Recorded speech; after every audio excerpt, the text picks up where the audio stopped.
Hello， 大家好。淀粉在我们日常烹饪中都要用到，可是淀粉呢也分好几种，有玉米淀粉、土豆淀粉、红薯淀粉。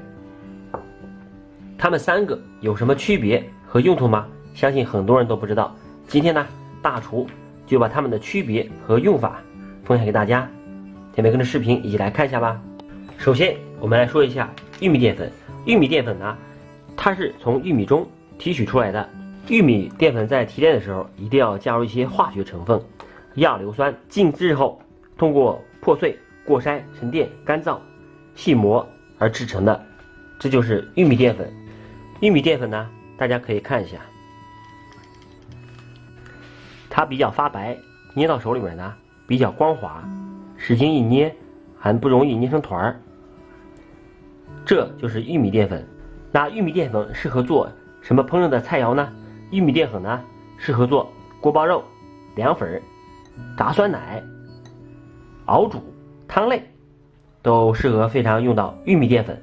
但是在这里还要说一点，玉米淀粉呢，它不耐高温，所以说玉米淀粉一定要趁温度不高的时候把它加进去，才能更好的让玉米淀粉和我们的食材吸收。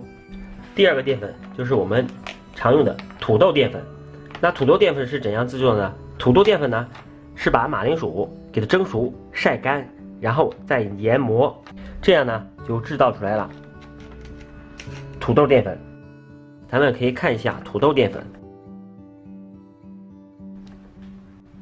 土豆淀粉呢，颜色也比较发白，捏到手里面呢，轻轻一捏就可以把它迅速的变成小块，但是大块是不可能的。土豆淀粉呢比较光滑，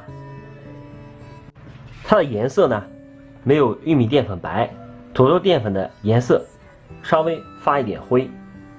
那土豆淀粉适合烹饪什么样的菜肴呢？也可以勾芡，也可以做锅包肉。但是土豆淀粉呢，它的湿度比较大，在用土豆淀粉做锅包肉和一些过油肉的时候，土豆淀粉加入的水量小一些，如果加的多的话，这个土豆淀粉就会太稀释，挂不上糊。这就是土豆淀粉的用途。第三个就是咱们的红薯淀粉。红薯淀粉呢，它是把红薯给它打成浆，然后呢把红薯沉淀在水里边，把上面的水分给它撇除，最下面的一层就是红薯淀粉。红薯淀粉打湿以后再晾干，最后再研磨，就变成了红薯淀粉。但是红薯淀粉呢有一个特性，一加水再晾干以后，这个红薯淀粉呢都会成为小块。